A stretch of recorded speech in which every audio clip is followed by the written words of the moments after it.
according to Executive Law, Section 135-A, what constitutes a misdemeanor for a notary public?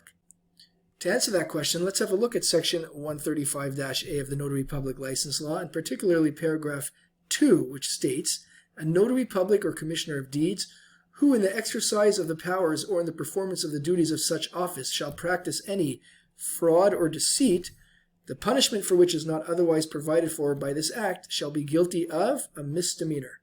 So with this in mind, let's have a look at the four choices to determine our solution. Choice A states, administering an oath without using a notarial seal.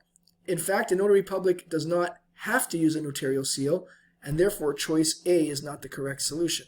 Choice B states, charging more than the allowed fee for notarial services.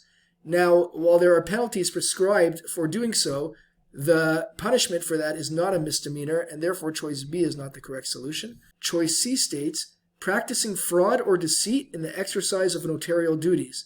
In fact, that's precisely what we just read right over here, fraud or deceit, and the punishment indeed is a misdemeanor. So therefore, choice C seems to be our solution. But let's have a look at choice D just to be certain.